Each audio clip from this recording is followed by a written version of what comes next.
Hello बच्चों, स्वागत है आप सभी का आज की वीडियो में। आज हम दो ऐसे सवाल करेंगे जो एक दूसरे से रिलेटेड हैं और एग्जाम पॉइंट ऑफ व्यू से काफ़ी इंपॉर्टेंट है ये क्वेश्चंस। सबसे पहला सवाल है, ए बी और सी डी दो समानांतर रेखाखंड। अब समानांतर का मतलब क्या होता है? समानांतर का मतलब होता है ऐसे रेखाखंड जिनके बीच का अंतर समान हो। समानांतर शब्द ही दो शब्दों का मेल है, समान जमा में अंतर, यानी कि जिनके बीच का अंतर समान हो। दो समानांतर रेखाखंड है हमारे पास, ए बी और सी डी। रेखाखंड की परिभाषा आपको पता होगी। उनके भीतर एक बिंदु दिया गया है पी। पी से गुजरता हुआ ऐसा रेखाखंड खींचो। अब पी से हमने एक रेखाखंड खींचना है जो दिए हुए रेखाखंड एम एन के समान लंबा हो। एक और रेखाखंड दिया गया है एम एन, उसके समान लंबा वो रेखाखंड होना चाहिए और दोनों समानांतर रेखाखंडों को छुए। अब एक क्वेश्चन यहाँ पर यह भी बनता है कि एक बिंदु से हम कितने रेखाखंड खींच सकते हैं। तो एक बिंदु से आप जितने चाहो उतने खींच सकते हैं, असंख्य खींच सकते हैं। उन असंख्य रेखाखंडों में से हमने सिर्फ एक खींचना है जो पी बिंदु से गुजरेगा। तो ये सवाल कैसे होगा, चलिए देखते हैं।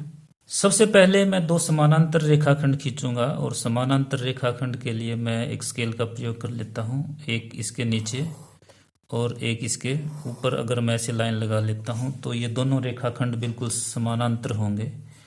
एक का नाम ए बी और दूसरे का नाम सी डी। अब इनके बीच में एक बिंदु है पी। कहीं भी मैं एक बिंदु रखूंगा और उसका नाम रख दूंगा पी। अब इस पी बिंदु से हमने एक ही रेखाखंड गुजारना है जो, तो एक और रेखाखंड लेंगे एम एन, वो यहां पर ले लेते हैं।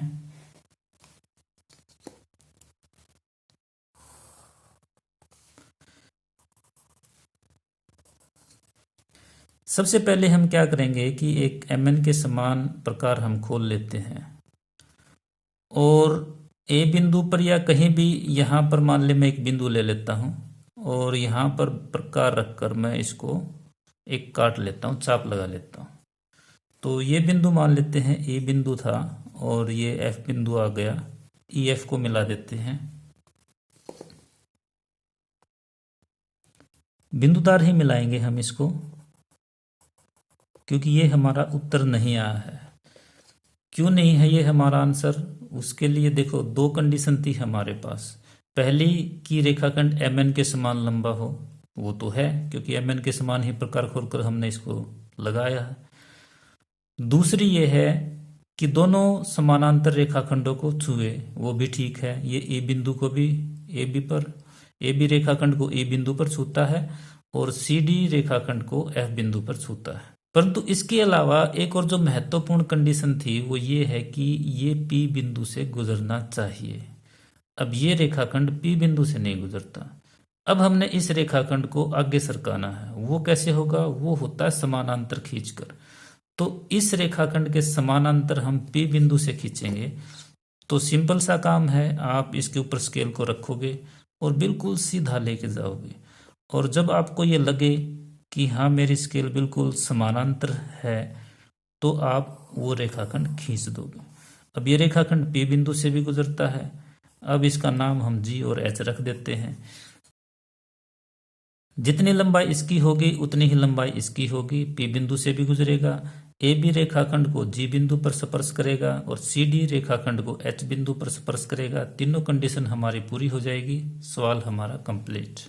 अब अगला सवाल देख लेते हैं। सेम है, दोनों क्वेश्चन एक जैसे हैं। आपको ये आता है तो इसको भी आप आराम से कर सकते हैं। इसके अंदर भी क्या है, यही ए बी और सी डी दो समानांतर रेखाखंड ही हैं हमारे पास। उनके बीच में भी एक पी बिंदु है। पी बिंदु से हमने गुजरता हुआ एक ही रेखाखंड खींचना है जो दोनों रेखाखंडों को छुए।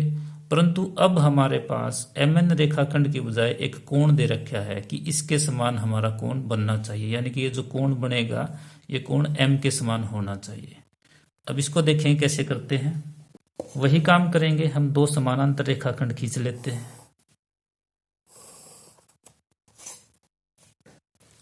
एक का नाम ए बी होगा और एक का नाम सी डी होगा। ये बिंदु पी है। एक और महत्वपूर्ण बात है इस सवाल के अंदर, ये जो आप MN रेखाखंड लोगे, इसको लेते वक्त ये ध्यान रखना है कि जितने इनकी बीच की दूरी है ये उससे बड़ा होना चाहिए, क्योंकि अगर इसके बीच की दूरी से इसको आपने छोटा लिया तो यहाँ पर रख कर जब इसको काटने की कोशिश करोगे तो ये रेखाखंड आपका कटेगा नहीं। तो ये जरूरी है कि इनके बीच की दूरी से ये बढ़ा लो। अब वापस इस सवाल के अंदर आते हैं। ये दोनों रेखाखंड हम ले चुके हैं, बीच में बिंदु P भी ले लिया। अब एक कोण M लेते हैं, यहाँ पर हम कोण बना लेते हैं।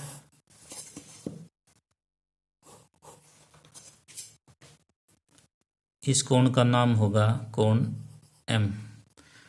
अब जैसे हमने यहाँ पर कोई भी बिंदु लेकर MN के समान काटा था, वैसे ही हम यहाँ पर कोई भी बिंदु लेकर उसके ऊपर, मान ले इस बिंदु का नाम उसी तरह से E ही है, E बिंदु पर हम कोण M बना देंगे। कोण के समान कोण कैसे बना जाता है आपको पता होगा। सबसे पहले हम यहाँ चाप लगाएंगे, उतना ही प्रकार खुला रखकर यहाँ पर हमने चाप लगानी है। अब जितना कोण ये है इतना हम खोल लेंगे और इसको काट देंगे। तो इस प्रकार से कोण के समान कोण बन जाएगा। अब हम इनको मिला देंगे, यहाँ भी ये बिंदुदार ही मिलेंगे। ये कोण M के समान है। अब क्योंकि ये P बिंदु से नहीं गुजरता, दो कंडीशन हमारी पूरी हो चुकी है। कोण के समान कोण भी है और AB रेखाखंड को E बिंदु पर और CD रेखाखंड को F बिंदु पर स्पर्श भी करता है, परंतु ये P बिंदु से नहीं गुजरता।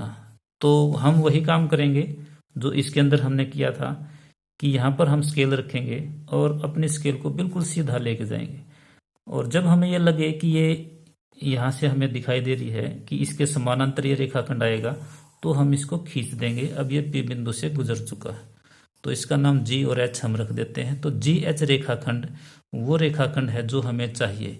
इसका ये जो कोण होगा ये M के समान ही होगा, P बिंदु से भी गुजरेगा, AB को G पर और CD को H पर ये स्पर्श भी करेगा। तो उम्मीद करता हूँ आपको ये सवाल अच्छे समझ में आए होंगे। आज की वीडियो में इतना ही, अगली वीडियो में फिर मिलेंगे। धन्यवाद।